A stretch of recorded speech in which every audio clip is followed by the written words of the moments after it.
Why does heat defy our intuition when we look at nanomaterials? Let's explore one of the most fascinating puzzles in modern physics. Imagine heat flowing through materials at the nanoscale. What we observe challenges everything we thought we knew about thermal conductivity. Let's start with what we know. Diamond has been the gold standard for thermal conductivity for decades. For most of history, diamond was considered nature's best heat conductor, with remarkable thermal properties. Diamond has a thermal conductivity of approximately 2,200 watts per meter Kelvin, which is extraordinarily high. Diamond's crystal structure is a perfect three-dimensional lattice of carbon atoms, allowing phonons to travel with minimal scattering. But why is diamond so exceptional at conducting heat? The answer lies in its structure and atomic bonds. Diamond has incredibly strong covalent bonds combined with a perfect crystal structure, allowing vibrations to propagate efficiently. Now let's talk about carbon nanotubes, the material that broke all the records. A carbon nanotube is essentially a rolled-up sheet of graphene, creating a hollow cylinder just nanometers wide. Individual carbon nanotubes have been measured with thermal conductivities around 3,500 watts per meter Kelvin.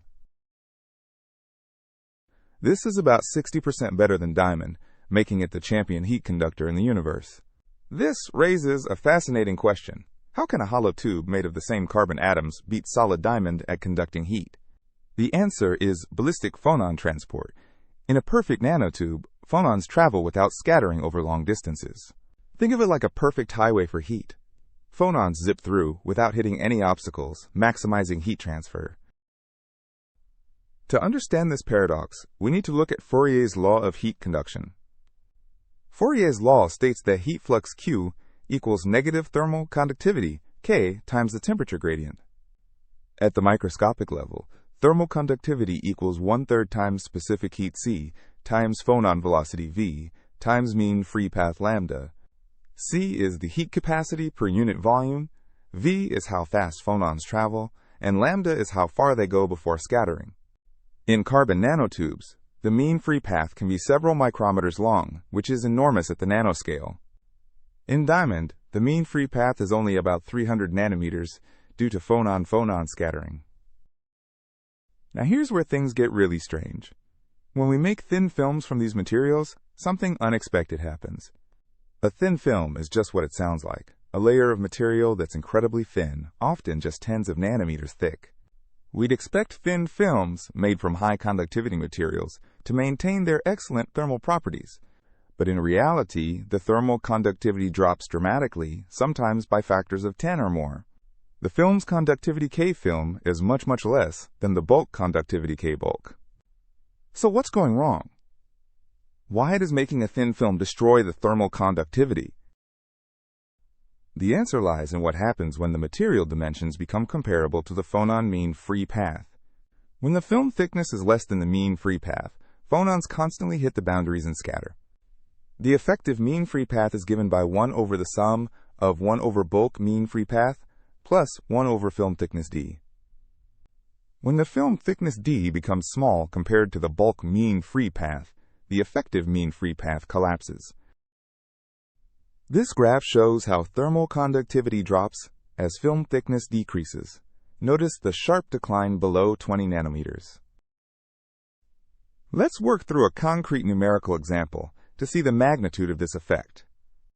Consider a thin film made from aligned carbon nanotubes, which should theoretically be excellent heat conductors. Individual CNT mean free path is about 1,000 nanometers or 1 micrometer, but our film thickness is only 20 nanometers. Using our formula, the effective mean free path becomes approximately 19.6 nanometers, nearly equal to the film thickness. This means the film conductivity is only about 2% of the bulk value. The conductivity has dropped by a factor of 50. We get a devastating 98% reduction in thermal conductivity, even though we're using the same material. But there's another critical factor we haven't discussed yet: interface resistance. At any interface between materials or grains, there's a thermal resistance called the Kapitza resistance. Kapitza resistance Rk equals the temperature jump delta T divided by the heat flux Q across the interface. Typical Kapitza resistance values are around 10 to the -8 Kelvin meter squared per watt. Total thermal resistance equals length L over bulk conductivity K plus the number of interfaces N times the Kapitza resistance. In polycrystalline thin films, you have many grain boundaries, so N becomes very large per unit length. Let's dive deeper into why phonons behave so differently at small scales. Think of phonons as particles carrying heat. When they hit a boundary, they scatter in random directions, losing their organized flow. There are three main types of scattering processes that limit phonon transport. First, Umklapp scattering occurs when two phonons collide and create a third phonon with momentum outside the Brillouin zone. Second, boundary scattering happens when phonons hit surfaces or interfaces. Third, defect scattering occurs when phonons encounter impurities or structural defects. The total scattering rate is the sum of all these individual scattering rates. This is Matheson's rule. 1 over total mean free path equals the sum of 1 over each individual mean free path contribution. The thermal conductivity reversal also depends strongly on temperature in surprising ways. At low temperatures, bulk materials show peak conductivity, but thin films have already saturated due to boundary scattering. At high temperatures, conductivity decreases as 1 over T due to increased Umklapp scattering. At low temperatures, conductivity increases as T cubed due to the increasing heat capacity. Thin films lose the low temperature enhancement because boundary scattering dominates regardless of temperature. This thermal conductivity reversal has huge implications for real-world technology. In microelectronics, we're facing a heat management crisis as chips get smaller and denser. Modern computer chips have interconnects that are just tens of nanometers wide, right in the regime where thermal conductivity collapses. Power densities in modern processors exceed 100 watts per square centimeter and are still rising. For thermoelectric devices that convert heat to electricity, we actually want low thermal conductivity, so nanostructuring helps. Thermal barrier coatings for jet engines deliberately use nanostructured materials to exploit this conductivity reduction. So how do we overcome this limitation? Researchers are finding clever ways around the boundary problem. One strategy is to create perfectly aligned nanotube arrays where heat flows along the tube axis, avoiding grain boundaries. In aligned arrays, heat flows parallel to the tubes, taking advantage of the ballistic transport within each tube. Second strategy is interface engineering, where we modify interfaces to reduce Kapitza resistance. Third, we can try to preserve phonon coherence by creating superlattices with carefully designed layer thicknesses. Superlattices can actually have higher conductivity than random nanostructures because of coherent phonon tunneling. At the smallest scales, quantum effects become important, and classical heat transport breaks down completely.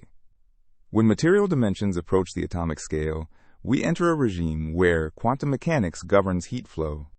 The quantum of thermal conductance is pi squared k, b squared t over 3h, times the number of conduction channels, g. Heat flows through quantized channels, and you can't have fractional channels. This sets a fundamental limit. Single molecule junctions represent the ultimate limit where thermal conductance is completely quantized. Let's summarize why heat transport defies our everyday intuition at the nanoscale. In bulk materials, phonons have long mean free paths and high conductivity. In thin films, boundary scattering becomes dominant, destroying the mean free path advantage. The critical parameter is the ratio of film thickness to bulk mean free path.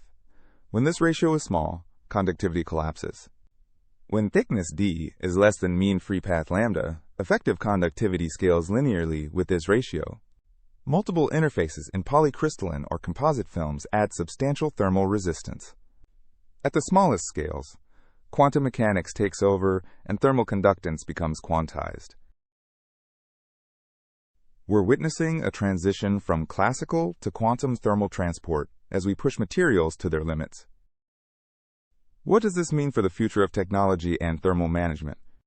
The semiconductor industry wants to keep shrinking transistors, but thermal management is becoming the limiting factor. This challenge drives innovation in novel materials like graphene, boron nitride, and engineered nanostructures. The key insight is that we must engineer phonon transport just as carefully as we engineer electron transport. Future devices will need sophisticated thermal management architectures with carefully designed heat-spreading layers. The thermal conductivity reversal teaches us profound lessons about the physics of small things. What works beautifully in bulk materials can fail completely at the nanoscale due to size effects. At small scales, boundaries and interfaces matter far more than the intrinsic bulk properties. Our intuition from the macroscopic world completely breaks down when length scales become comparable to fundamental length scales. Nanotechnology is not simply scaled-down conventional technology, it's fundamentally different physics. This is why nanotechnology is so exciting and challenging. We're exploring regimes where entirely new physics emerges. Thank you for joining me on this journey through the counterintuitive world of nanoscale heat transport.